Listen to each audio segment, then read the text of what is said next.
Alors, Bézat Hashem, on va parler un peu de Pessah. Mais avant de parler Halakha, on va parler d'abord de la préparation. Avant de parler d'Halakha, il faut se préparer. Vous savez, il y a un passage dans la Haggadah qui dit, Rabban Gamliel Omer, Kol Misholo Amar Shlosha Dvarim le Pessah, Lo Yatsa Dechut. Celui qui n'a pas dit, qui n'a pas prononcé ces trois paroles à Pessah pendant le Seder, c'est comme s'il n'a rien fait. C'est-à-dire, tu peux tout faire le Seder, ça c'est déjà vers la fin de la moitié du Seder. Mais tu n'as pas dit ces trois paroles, Pessah, Matzah ou Maror, Lo Yatsa Dechut. C'est comme si tu n'as rien fait. Dis-moi, j'ai fait la moitié de la Haggadah déjà. J'ai fait tout ce qu'il faut, Bibhilo, tout ce que tu veux. À cause que je n'ai pas dit, le Rambam, le Maïmonite, le rapporte comme halakha. Le Maïmonite, il le rapporte comme halakha, carrément. Il dit, si tu n'as pas dit, tu n'as pas prononcé ces trois mots, vient Rabbeinu Manoach Ender Rishonim, qui est de 800 ans, il explique, ça veut dire quoi? Alors il explique, il faut comprendre, quand tu parles de quelque chose, et quand tu expliques la chose, ça t'ouvre le cœur. Parce que des fois, on fait beaucoup de choses machinales. Tu viens le matin, tu mets ta main, tu mets film. Après, il y a des gens, j'ai fait la bracha ou j'ai pas fait la bracha. Tu prends une pomme, tu manges. J'ai fait Haït, j'ai pas fait Haït. Toujours tu en doutes. Toujours tu en doutes. Parce que tu fais des choses machinalement. Mais quand tu t'expliques et tu dis, voilà, Pessah. Après, qu'est-ce que tu dis? Al-Shuma. Pourquoi j'ai fait ce korban Pessah? Pourquoi je prends cette os de mouton rôti dans le four et je la mets dans le plateau? Pourquoi? Al-Shuma. Et tu dis, parce qu'il y avait le sacrifice pascal nos ancêtres ont fait. Matzazo. Pourquoi on fait la matzah? Okay? Parce que nos ancêtres, quand ils sont sortis, ils n'avaient pas le temps de préparer le pain. Ils ont été rejetés de l'Égypte. Okay? Mais précipitation. Okay? Pessah matzah au maror. Le maror. Alors quand tu ouvres ça, dit le rabbin Manoach, tu ouvres le cœur. Et quand tu ouvres le cœur, c'est la Emouna qui rentre. Pessah, c'est la fête de la Emouna. Tu ne peux pas faire des choses, j'attends manger la massa, ça fait un an. Il y a des gens, tout ce qu'ils pensent toute la journée, les truffes avec le mouton, comment ça va sortir, c'est ça? Il y a des gens qui pensent la matzah, les truffes, le mouton, mais c'est ça le Pessah. Pessah, il faut que tu te mets dans l'ambiance qui est le Hu Yatsa Mitzrayim. Il faut que tu te vois, toi, en train de sortir de l'Égypte. Okay? Il faut comprendre, l'Égypte a deux sens. L'Égypte a le sens physique, qu'on est sorti il y a 3500 ans avec Moshe Rabbeinu, mais l'Égypte aussi, il a le sens spirituel, qu'on est toujours en Égypte. On a toujours ce petit Etzerara, ce paro qui est entre nous, ça veut dire à l'intérieur de nous. Et on a toujours besoin de sortir de l'Égypte. On a toujours besoin de nous libérer. Okay? Vient Pessah, la fête de la Emouna. Okay? Notre Emouna, on a Kadosh Baruch Hu. Regardez, voilà, qu'est-ce qui est arrivé? Il y a 2 jours, 3 jours, avec ça, il y a quelqu'un. On était en train, c'est arrivé samedi, on était en train de donner un cours. On parlait de Pessah, il y a quelqu'un qui dit, non, arrêtez le cours. Qu'est-ce qu'il y a? On ne savait pas, il y a des gens qui savent le nouvelle avant qu'ils arrivent. Ils disent, arrêtez le cours. J'ai dit, qu'est-ce qu'il y a? Pourquoi on arrête le cours de Torah? Non, ils sont en train de bombarder Israël, c'est dangereux. J'ai dit, monsieur, s'il y a quelque chose qui va aider Israël, c'est la Torah. Non, il faut faire Tehillim. Aujourd'hui, ce matin, dans le Chok l'Israël, Rabbi Chizkia, élève de Rabbi Shimon Bar Yochai, dit la seule chose qui peut t'aider contre l'épée de l'ennemi, c'est des vraies Torah. C'est la Torah. Et il explique pourquoi la Torah c'est plus fort que n'importe quoi. Tehillim c'est très fort. Tehillim il a tous les choses du monde. Tu as la Refoua, tu as la Parnassa, tu as tout ce que tu veux. Mais la Torah c'est le plus fort. Keneket Kulam. Tu n'as pas quelque chose de plus fort que Torah. Ok? Alors je dis, relax, calme-toi, assis-toi, on va étudier un peu la Torah. 5 minutes avant la fin, on va arrêter, on va faire Tehillim. Il était content, oh Hachem. Mais lui, tu comprends, il est dans un autre... Alors des fois, on fait des choses machinalement. Tu as un Tehillim, ok. Quoi, c'est à dire le Tehillim comme ça? Il faut avec Kavana. David Amelech faisait avec beaucoup de Kavana.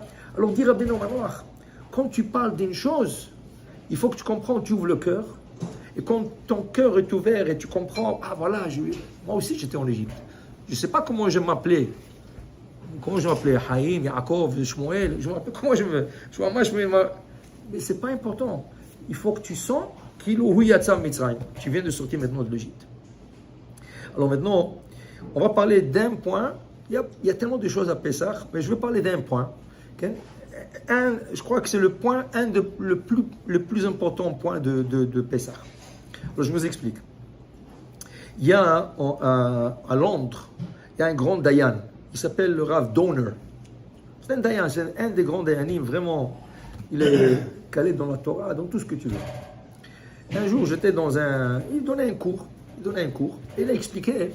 Il a dit comme ça. Il a dit un jour, un samedi, Shabbat, après la prière du matin, il est sorti de la synagogue. Il y a quelqu'un qui voulait le parler. Il a dit, monsieur le docteur. Et l'autre, il s'est rattrapé tout de suite. Il dit, non, Mechila, rabbin, Mechila. Il dit, non, quel honneur, tu m'appelais monsieur le docteur. Il dit, non, rabbin, je ne voulais pas vous blesser. Il dit, non, il faut que tu comprends, tu m'as fait le plus grand honneur. L'autre, il ne savait pas si le rabbin rigole, si le rabbin, il se moque de lui. Qu'est-ce que... Alors, il dit, je t'explique. Mais imagine-toi, un docteur, il est à la synagogue samedi, il voit quelqu'un, il s'approche à lui, et dit, dis-moi, tu as l'air trop pâle. Viens chez moi dimanche, je vais te prendre la pression, je vais faire des tests. Tu sais, j'aime pas ta couleur et tout ça. Il me dit, imagine-toi celui-là, il rentre à la maison. Qu'est-ce qu'il dit à sa femme? Mais regarde ce sadique. Il est en train de prier, il pense à moi. Il me dit, je suis pâle, viens, je fais des tests, je fais de ça. Comment il a pensé sur moi? Quel sadique? J'adore ce docteur. Okay? Mais d'autre côté, imagine-toi, le rabbin vient chez toi. Est-ce que tu peux arrêter de parler? Tu parles trop à la synagogue, hein? Arrête un peu, concentre-toi un peu. L'autre, il dit que comme ça, il rentre à la maison, mais ce rabbin, qui c'est quoi, lui, celui-là? Hein? De toute la synagogue, il a visé rien que moi. Il m'a trouvé le cœur moi. Que moi, quoi, je suis le seul à parler. Hein? Il s'énerve. Il dit, monsieur, tu m'as appelé le docteur. C'est un bon signe. Maintenant, moi, tu vas m'écouter. Okay? Tu vas m'écouter, qu'est-ce que je vais te dire? Pessah, c'est la fête de docteur. Pourquoi c'est la fête de docteur? Donc, Parashat Béchalach, quand on est sorti de l'Égypte, Dieu, il a mis dans la Torah un verset. Si tu m'écoutes, et tu fais toutes mes recommandations, okay? Tout ce que je t'explique, tout ce que je te dis, tu sais, toutes les maladies que j'ai données aux Égyptiens pendant les 10 plaies, je ne le mettrai pas sur toi. Tu sais pourquoi? Car je suis Dieu, ton docteur. Je suis ton docteur. Alors tu n'as pas à avoir peur de maladie. Rien que fais les mitzvot, rien que fais la Torah, et je vais te guérir. Donc Hachem dit, je suis un docteur, respecte-moi comme un docteur. Donc, tu vas chez le docteur, il lui dit, écoute, il faut que tu prends l'amoxicilline 3 fois par jour, essaye de le prendre chaque 8 heures. Hein? Il ne faut pas que tu rates. Le docteur, il a dit, il faut que tu le fasses. Hein? Alors tu le prends, tu te mets des petits rappels dans le téléphone, il faut que je le prenne le médicament. Okay? Hachem te dit, Pessah, je vais te donner un médicament qui va te guérir. Ce médicament s'appelle la matzah.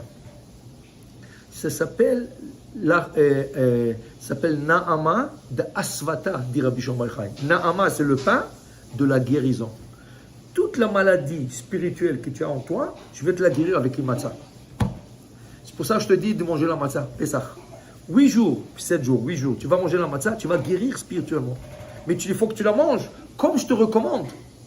Ça veut dire comment je te recommande. Donc, quand on est à Pessah, vous savez que la mitzvah de manger la matzah, c'est que le premier soir ou le deuxième soir à Chutz La'aretz. Le reste de la fête, il n'y a aucune obligation de manger. Tu veux manger le riz, si tu as la coutume, mange du riz. Tu veux manger des fruits, mange des fruits, tout ce que tu veux. Mais la matzah, tu es obligé de la manger que le premier soir et le deuxième soir. En Chutz La'aretz. Okay? Et maintenant, Hachem te dit, attention. Quand tu prends un médicament, il y a combien? Il y a dosage. Okay? Alors je te dis, voilà. Le soir de Pessah, tu dois prendre 3 pilules. Il y en a qui disent 4 pilules. C'est quoi ça? Quand tu manges la matzah, c'est pas n'importe quoi.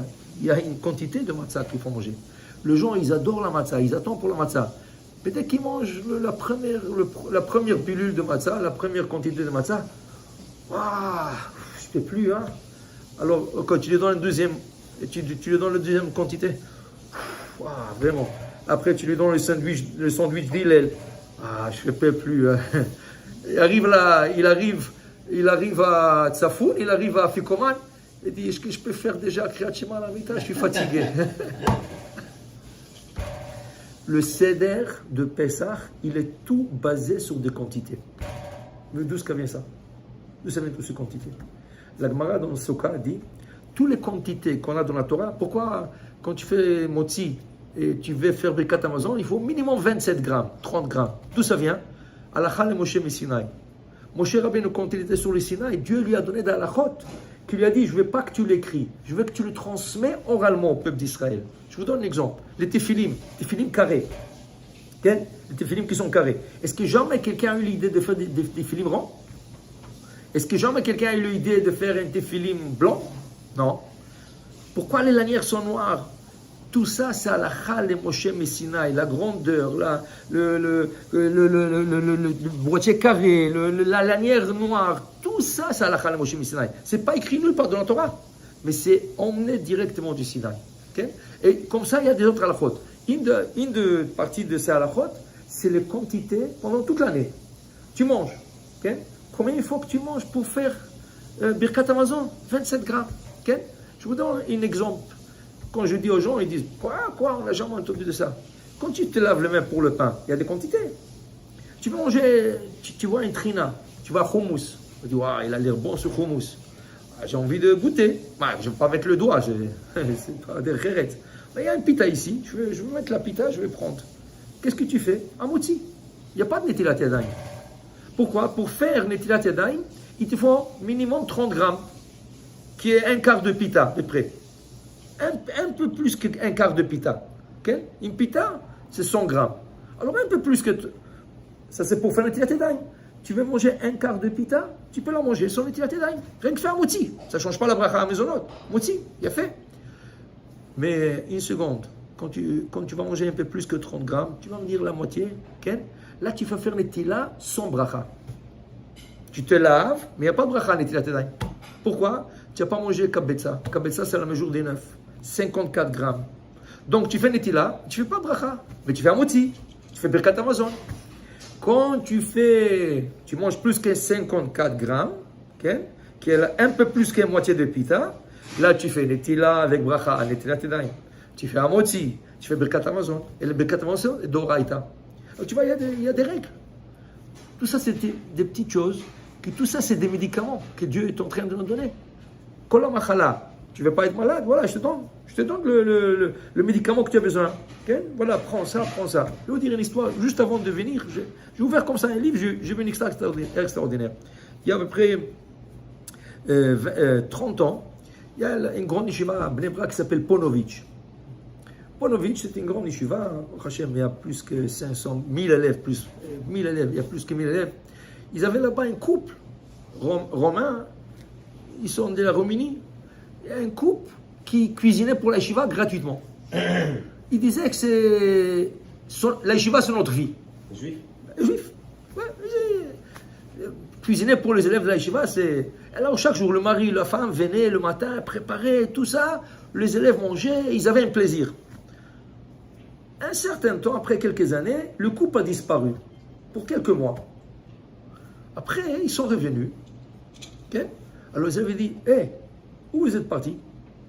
On va te manger, on ne pouvait plus. Il dit, non, vous savez, le mari dit que sa femme est tombée malade. Ah, ouais, qu'est-ce qu'elle avait? Il dit, qu'est-ce qu'elle avait? Elle était à l'hôpital quelques mois, et le docteur, un jour, il vient et me dit, dis au revoir à ta femme, c'est quelques jours, elle va partir. Alors lui, qu'est-ce qu'il a fait? Il a entendu ça. Il est venu voir le Rosh Yeshiva. Qui c'est le Rosh Yeshiva? Le Rav Shach. C'était une sommité. Alors il est venu le voir. Et il est venu en colère.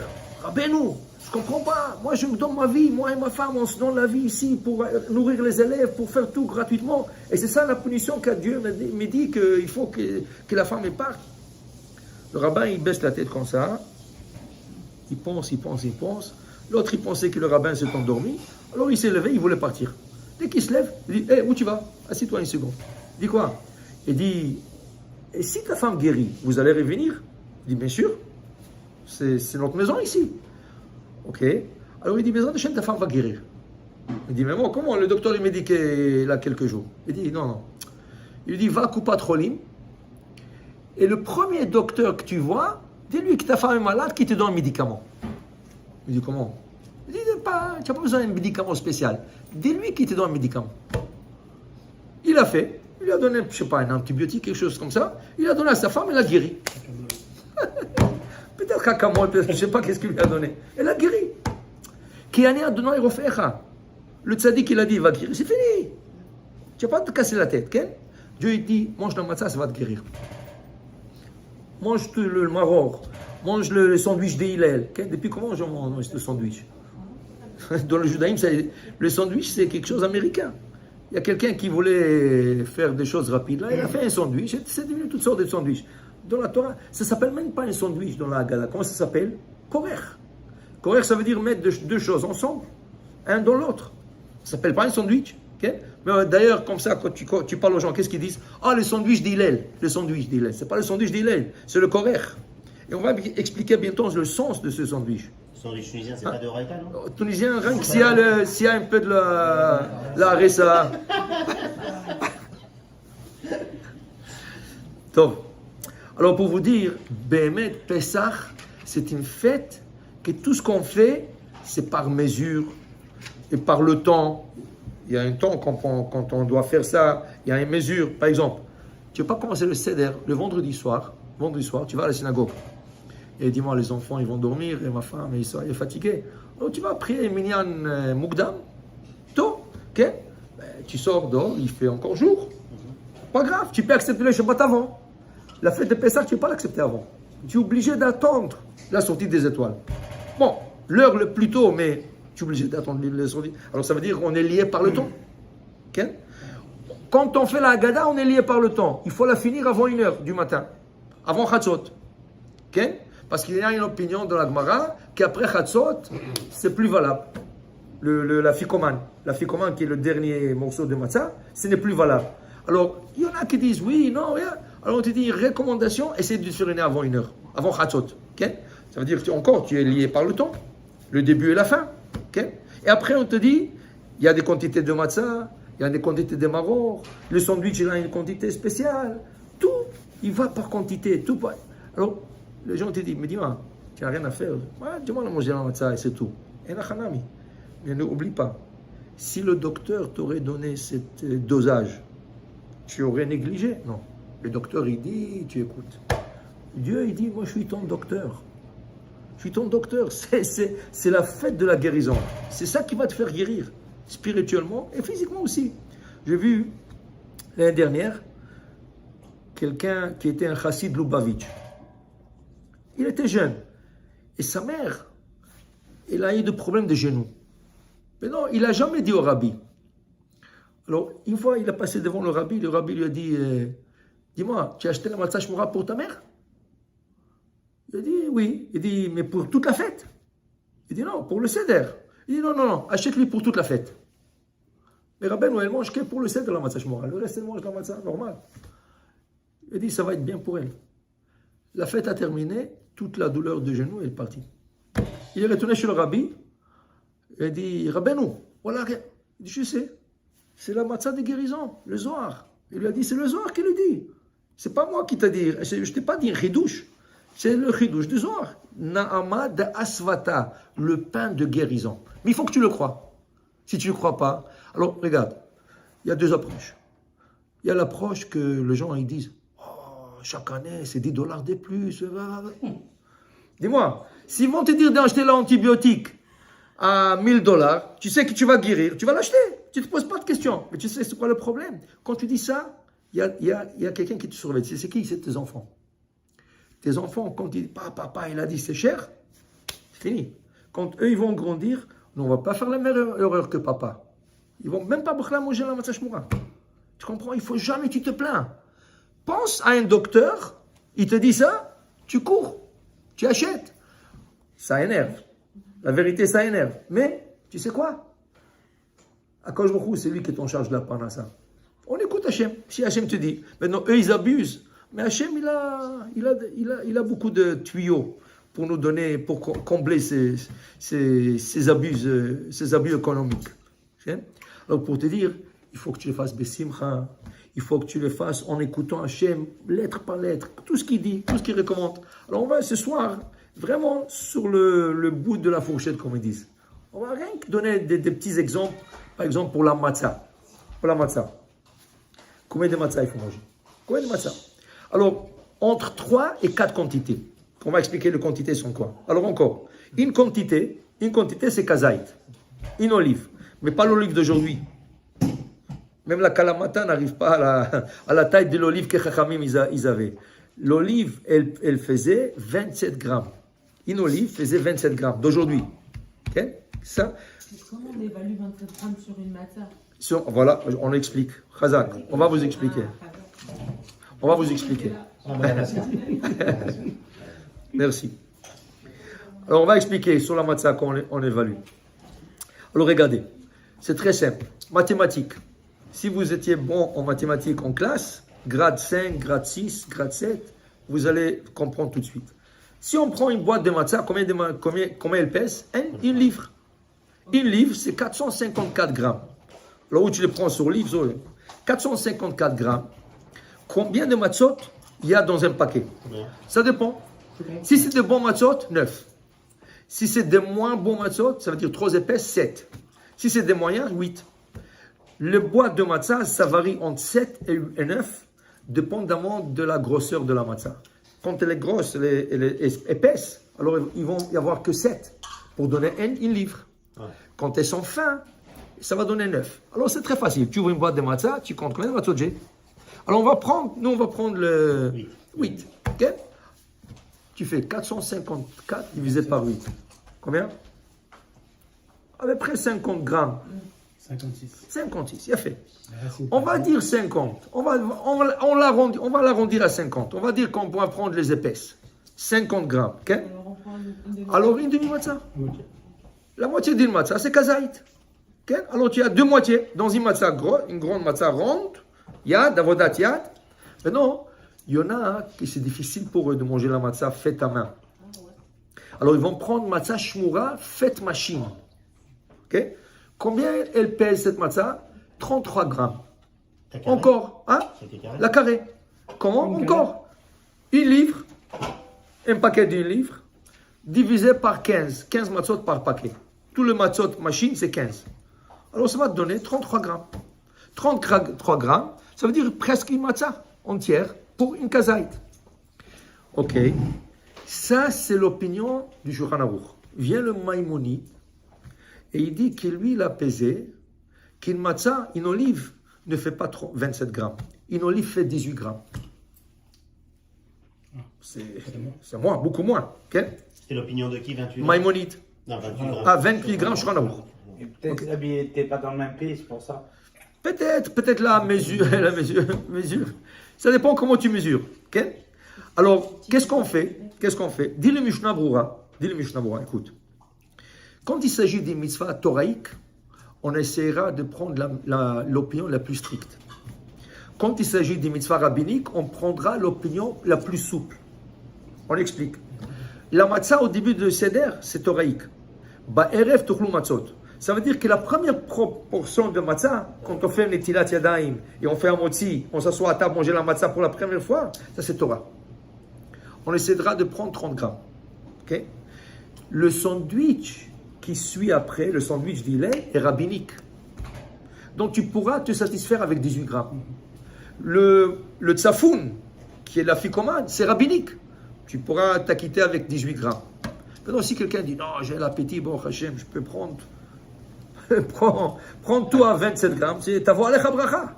Mais si tu ne peux pas, voilà les quantités. Okay? Voilà quand tu peux. Hein? Les deux premiers, c'est d'Oraïta, de la Torah. Erev Tochlo Matzot. Le sandwich d'Hillel est rabbinique. Et le tsafoun, la ficomane est rabbinique. Et on explique pourquoi c'est rabbinique.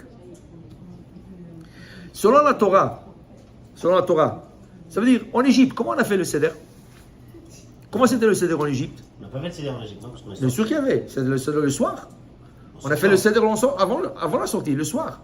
Donc il n'y avait pas de matzot. Ah, bien sûr qu'il y avait des matzot. Oh, comment? Mais la veille. La veille, on a mangé matzot. Je crois qu'on était sortis, on l'a après.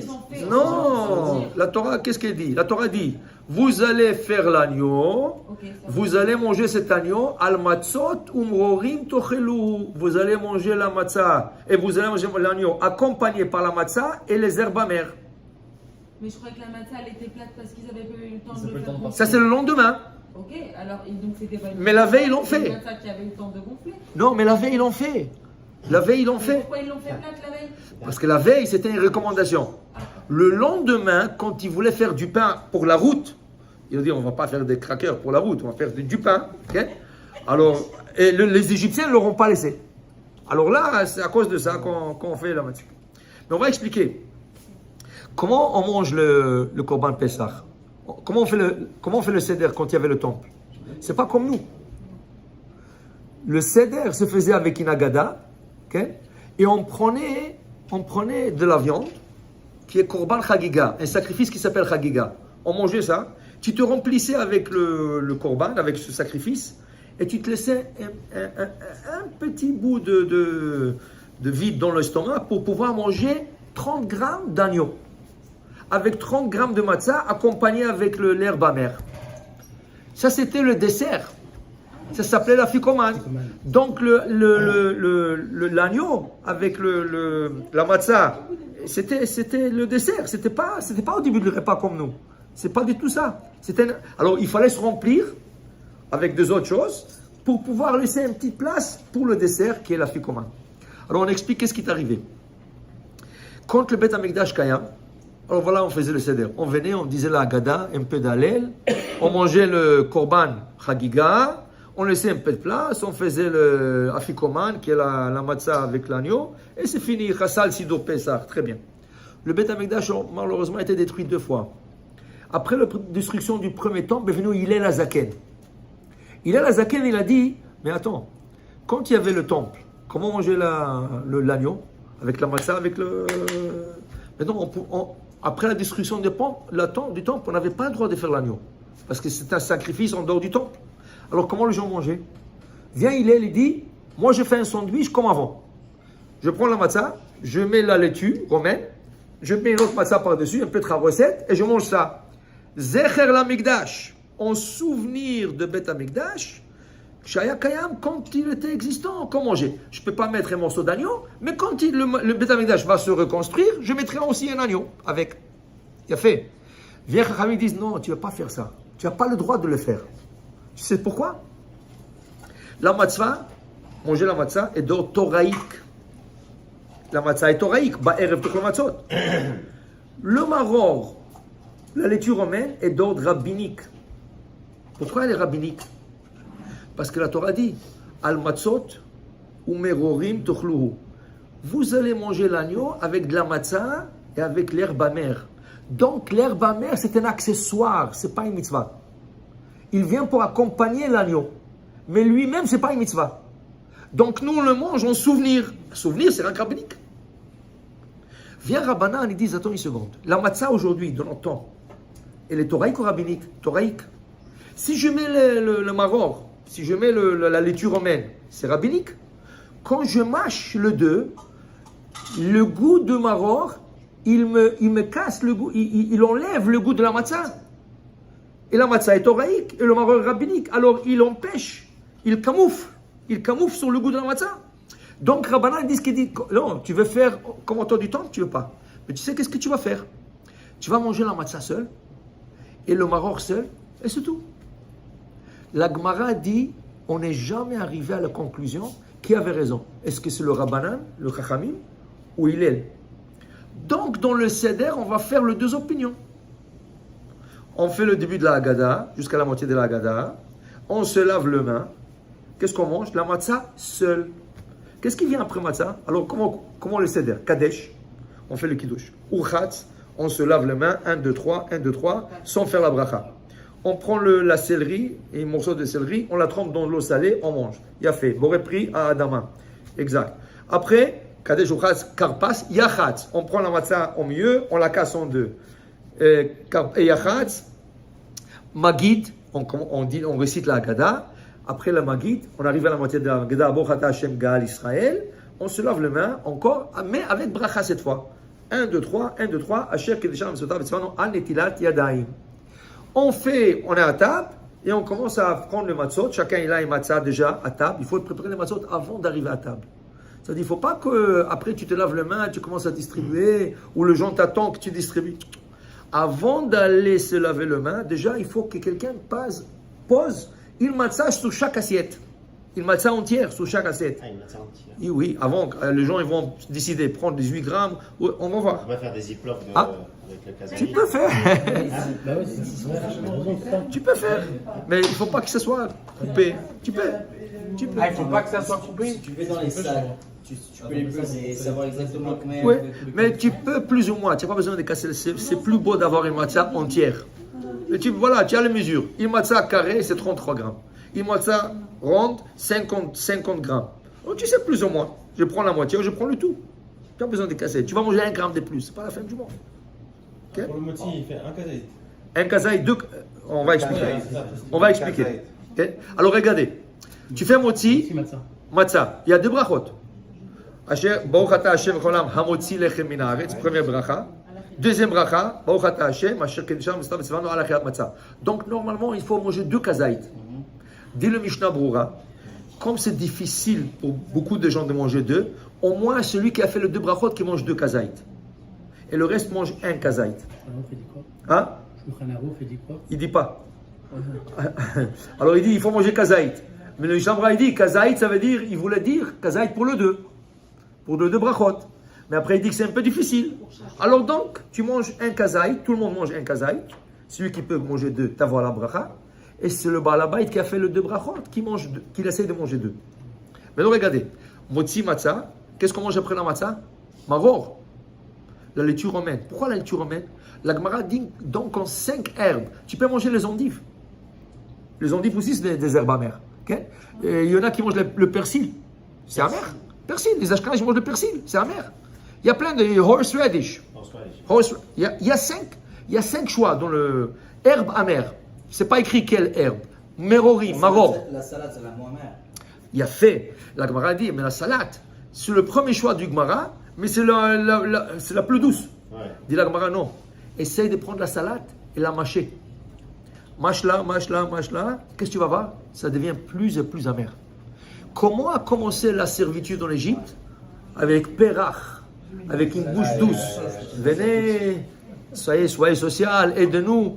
Et petit à petit, ça a devenu amer. C'est pour ça que la laitue romaine, c'est son premier choix. C'est doux au début et amer à la fin. Tandis que les autres sont amers depuis le début.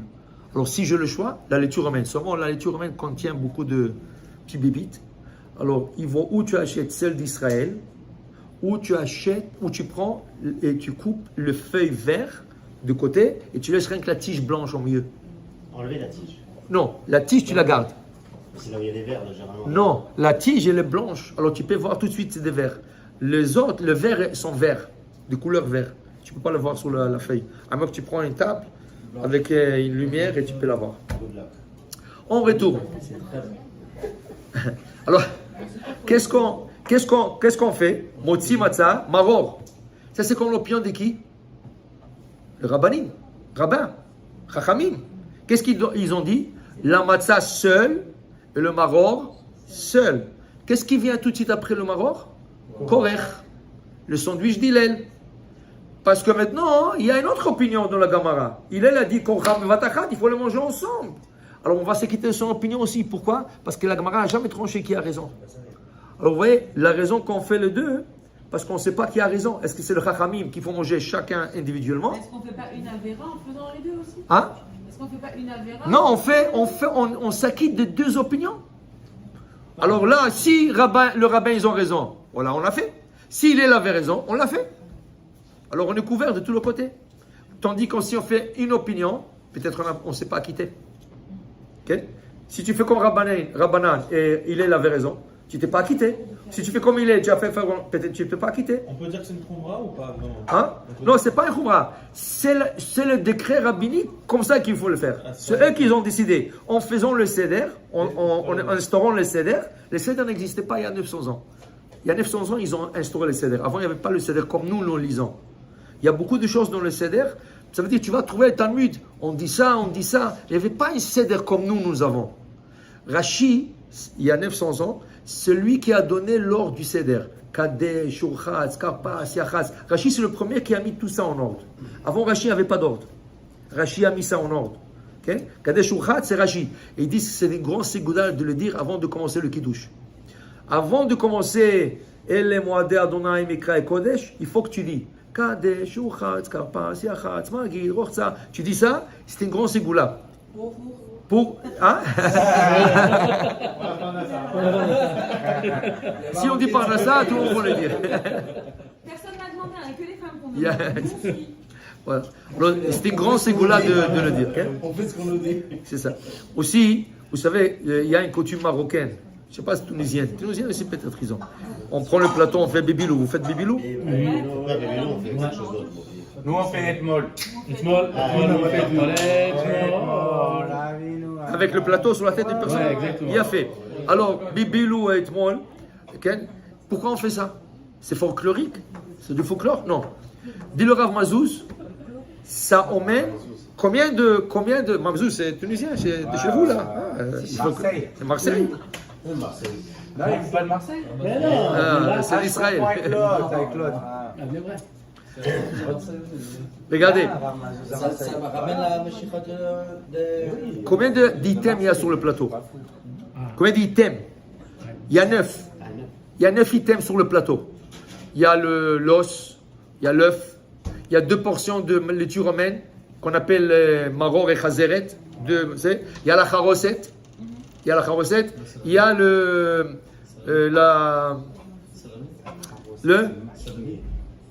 céleri. Le céleri, d'accord? L'OSL en dehors du plateau, ça ne fait pas partie du plateau. Il ne faut pas le mettre sur le plateau. L'OSL en dehors du plateau. Alors, il y a 3 matzot. En total, ça fait 9. Le plateau, ça fait 10. C'est quoi? Qu'est-ce qui représente le 10 d'Irav Mazouz? Esser Sefirot. Le Sefirot. Quand tu passes sur la tête de quelqu'un avec le plateau, tu donnes une petite tape. Tu es en train d'emmener tout le brachot de 10 Sefirot sur la personne. Ah, il faut taper la tête. Il faut taper. Ah, les belles histoires. C'est pas qui vous l'avait dit. Mon père est très fort. Alors tout ça, c'est des petites choses qui ont beaucoup de significances, qui emmènent beaucoup de choses, mais il faut suivre encore. Ani Hashem Rofecha, je suis ton docteur, suis. Même si tu ne comprends pas, un docteur dit fais ça. Ah, si le docteur il a dit, il faut suivre. Si Hashem t'a dit, Chachamim ils ont dit, suis que Chachamim disent. Parce que ça emmène des brachot, ça emmène des choses, ça emmène des grandes choses, surtout dans notre période de temps que les gens, chacun cherche la parnassa, la refoua, et tu entends tellement de choses. Voilà, tu as l'occasion d'avoir tous les choses dans un seder. Fais-le comme il faut. Prépare des petites Torah pour tes enfants. Des petits-enfants à leur niveau, des grands-enfants à leur niveau, des invités à table à leur niveau. Chacun à son niveau. Rends cette table du seder quelque chose de kadosh. Et ça emmène la émouna, ça emmène beaucoup de choses. Et là, la personne, elle devient mieux. La personne, qu'est-ce qu'on dit dans la Haggadah? Vayareu otanu ha-Mitzrim. Les Égyptiens, ils nous ont fait du mal. Mais Chachamim, ils expliquent, Vayareu otanu, ils nous ont fait de mauvaises personnes. Ils ont fait de nous de mauvaises personnes. Les Égyptiens, durant les 210 ans, ils ont fait de nous de mauvaises personnes. Donc maintenant, dans la Haggadah, c'est le contraire. On essaie de devenir de bonnes personnes. Au contraire, ceux qui suivent les mitzvot. Pessah, c'est une de fait que beaucoup de gens, Baruch Hashem, suivent et ils font. Mais il faut rien que faire les choses. Il faut étudier. Il faut faire les choses bien. C'est pas folklorique. Manger la matzah, taper sur la tête. Il faut savoir, si tu veux avoir vraiment la bénédiction de tout ça, il faut suivre la halachot, les règles de la halachot. Et il faut faire bien. Et il faut faire ça avec joie. C'est le plus important. Ça veut dire, si tu fais ça, besimha, Akadosh Baruch Hu te considère. Il y a, si vous regardez dans la Haggadah, vous allez voir, il y a un passage que personne prescrit. C'est très rare de gens qui lisent. Il y a un morceau de Zohar. Il y a un petit morceau de Zohar. Juste avant, il y en a qui c'est avant Birkat Hamazon. Il y en a c'est après Birkat Hamazon. Chaque Haggadah c'est différent. Qu'est-ce qu'il dit le Zohar? Quand les Israël ils font le Seder, la Haggadah avec joie, Akadosh Baruch Hu appelle les anges, venez voir mes enfants, venez voir comment ils sont joyeux, comment ils font le Seder. Tous les malachim viennent te regarder. Ils viennent te regarder comment tu fais le Seder. C'est pas une bracha ça. Tous les malachim viennent avec Akadosh Baruch Hu b'kvodo v'atzmo. Ils viennent pour te regarder. Okay? Et c'est un Zohar, presque personne ne le lit. Mais si Rabbi Shimon Bar Yochai le dit, il sait qu'est-ce qu'il est en train de dire. C'est? Alors, tu as intérêt de le faire pour que les gens viennent et ils te bénissent. Alors, pour vous dire à Botaï, voilà, on ne peut pas faire comme l'a dit l'autre à Hillel, donne-nous toute la Torah sur un pied. Ça, c'est tout le céder sur un pied. Ça, c'est rien que le début. Il y a tellement de choses. Le Maroc, combien ils font des Maroc? Le Maroc aussi, il a une quantité. Le Maroc, c'est aussi 27 grammes. Qu'est-ce que c'est 27 grammes? Si tu prends une page, un papier, c'est quoi? C'est 8 par 10? Un papier normal, c'est 8,5 par 10. Non, pardon. 8,5 par 11. Une feuille d'imprimante, c'est 8,5 par 11. Un Maroc, si tu prends une feuille de 8 par 10, ça veut dire une grosse morceau de laitue. Okay? Ça, c'est le 27 grammes. Maintenant, si tu prends, on a dit rien que le milieu, il faut prendre 2 comme ça. Si tu as coupé les feuilles, tu prends avec la tige, 2 tiges par personne. Ok, par personne. Alors, tu as déjà combien de quantités de Maroc? 2. Tu as le Maroc seul, plus le sandwich d'Hillel. Okay? Mais pour le sandwich d'Hillel, tu peux prendre moins, parce qu'on a dit c'est rabbinique. Donc, tu n'as pas besoin de 27 grammes, tu peux prendre 18 grammes. Tu prends un morceau. Okay? Ça, c'est aussi une quantité. Le kosot. Le kos, c'est quoi le minimum d'un verre de kidouche? Okay? 3 onces. 3 onces, c'est 84 millilitres. C'est quoi une once? Une once, c'est le verre de kidouche qu'on a à la synagogue. Quand on fait les kidouches à la synagogue. Le petit là, c'est une once. 3 comme ça, c'est la quantité, c'est plus qu'assez pour le céder. Maintenant, les gens t'achètent des belles verres, des beaux verres et tout ça. C'est beau, mais tu sais, plus grand que le verre est, il faut boire la majorité de ce verre. Et après, les gens te disent, ah, je peux plus. Mais pourquoi tu as fait un verre comme ça? Prends un verre normal, plus petit. C'est-à-dire le thé marocain, le petit verre. Le thé marocain, il a à peu près 5 onces. Ouais, Ça dépend, il y a plusieurs verres. On n'est pas obligé d'être bourré alors. C'est-à-dire que ça, On n'est c'est pas bon. obligé d'être bourré. C'est bon, mais n'oublie pas, il ne faut pas 4. Mais surtout, c'est super. Il y a des 3 onces, il y a des 3, des 4, des 5. Je ne sais pas, parce que jamais ils écrivent le... Mais 3 onces, c'est rien. Oui, les verres marocains. Ok, ça dépend. Moi, j'ai vu de plusieurs tailles. Il y a des 3, il y a des 4, il y a des 5. Non, that's much more. Ça, c'est grand, ça, c'est trop grand. C'est un tiers, ça veut dire que limite tu peux faire tout le céder avec, tu peux faire 3 verres avec ça. Oui, mais il faut que boire. Je te conseille de mesurer avant. Le mieux, c'est d'avoir un verre de Nous, on faisait une Prends bouteille des chaque. verres en gobelet en plastique. 4 verres dans la Si je bouteille. veux peser le verre pour mesurer les verres. Oui. Bouteille, 4 verres. Une bouteille de vin. 84 ml, c'est 3 onces. Et en quoi, tu sais pas? C'est ça? 84 ml, ça vaut 84 grammes. Ah, c'est même quoi? Tu jettes l'eau sur le boisson. Quand tu dis c'est Mais la meilleure des choses, tu achètes un verre, sous le paquet, ça va t'écrire 3 onces, 5 onces, 4 onces. Tu as besoin de 3. 3 ou 3.2? 3 onces. Non, 3 onces. en millilitres, ça fait combien? Millilitres, c'est 84 ml. 84. Je l'ai entendu 86. Maintenant, il faut la meilleure manière de faire le kosot, le 4 verres, c'est avec du vrai vin. Il y en a qui ne sont pas capables. Alors, le deuxième choix, tu mélanges le vin avec jus de raisin. Troisième choix, c'est le jus de raisin. Le jus de raisin, c'est le troisième choix. Non, mais bouchard. Okay? Et en plus de ça, si tu peux avoir... Mais ici, c'est très rare d'avoir le nom bouchal. Le nom bouchal de Kedem, il vient dans des bouteilles en verre. Tu ne le vois plus. Ils ne le vendent plus. Il y en a un petit peu, j'ai vu là. Oui, il y a. Cette année, j'ai vu. Ok. Alors, où tu as vu ça? Je l'ai vu. Quelqu'un m'a demandé avant. Je vais à Sarastène et je vais à Coop aussi. Ok. Alors, bouteille en verre, le Kedem. Ouais. Razak. Alors, le bouteille en verre, ils ne sont pas en bouchal. Mais attention, si tu as à table quelqu'un qui n'est pas chômeur Shabbat, tu as un problème. Tu comprends? Alors, encore, on essaie de faire... Alors, si on prend le vrai quantité, sans abuser, là, tu peux faire le céder comme il faut. On passe sous abord de l'enjeu.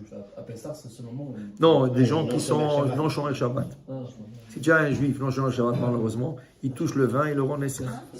Okay? Bédiavad, c'est cachère.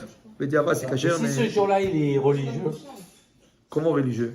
c'est-à-dire juste pour le CDR, non, j'en connais pas qui font ça. Il y en a qui ne sont pas chômeurs Shabbat toute l'année, mais quand c'est les fêtes, Ils sont chômeurs la fête. voilà. T'as le droit ou t'as pas le droit? Alors tu lui donnes la moitié du vin, la moitié. Non, je sais pas, non, c'est vrai, je te dis pas une bêtise, c'est... Ouais. j'en connais Mais c'est beaucoup. pas assez. C'est pas assez. Il va m'éviter. S'il fait un truc, je sais pas. C'est ça. Ouais, j'en connais, ils font ça. De toute manière, ça c'est... Elle va faire une intuition. Vas-y. Non, quelqu'un qui n'est pas chômeur Shabbat, il n'a pas le droit de toucher Le vin non mevouchal, non cuit. Puis s'il touche le non mevouchal, on ne peut plus le boire. Là, on va dire Youssef. Il y en a qui disent le verre. C'est ça. Moi aussi, je pensais aussi que c'était Si la bouteille est ouverte, hein, si la bouteille est ouverte. Si elle est ouverte, et il a touché, il a bougé. Ah, laisse-moi voir ce vin. Dès qu'il a bougé, c'est fini. Maintenant, Ravadia Youssef, ça a causé beaucoup de problèmes. Ah, Le Ravadia il a Youssef. enlevé. Oui, non, il n'a pas l'enlevé. Le Ravadia Youssef, il a Moi, dit. j'avais entendu que le goy. Comment qualifier quelqu'un qui est chômeur Shabbat? Voilà. Chômeur Shabbat, ça veut dire qu'il est vraiment chômeur Shabbat. Il ne fait rien. Mais Ravadia Youssef a dit comme ça. Si cette personne, dont elle n'est pas chômeur Shabbat, mais vendredi soir, elle fait le kiddush. Okay? Vendredi soir, elle fait le kiddush. Il dit, Bediavad, a posteriori, on peut s'en passer. Ça veut dire que même s'il a déplacé la bouteille, il s'est renversé lui-même dans son verre, il a versé dans son verre, Bediavad, c'est cachère. Mais dire, écoutez ça, rien qu'en Chutz Laaretz, pas en Israël. Pourquoi? En Chutz Laaretz, il dit, les gens sont ignorants. Il y a des gens qui habitent des places où il y a une synagogue, des fois il va, des fois il ne va pas. Okay? Alors le pauvre, il est Tinok Shenishba. Qu'est-ce qui arrive à un bébé qui a été kidnappé? Okay? Il a été kidnappé, il a été élevé par des goïms. Est-ce qu'il va être condamné en haut? Le pauvre, il ne savait rien. Il a été kidnappé, il n'a jamais su qu'est-ce que c'est le judaïsme, qu'est-ce que c'est le Shabbat, qu'est-ce que c'est Hametz Bepesach, qu'est-ce que c'est Kippour ne pas manger.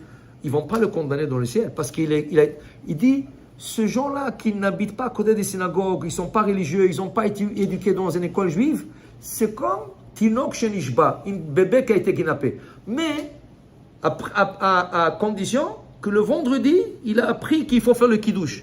Il fait kiddush, il a touché le vin, a posteriori, je l'accepte. Mais en Israël, est-ce que tu peux dire quelqu'un est ignorant?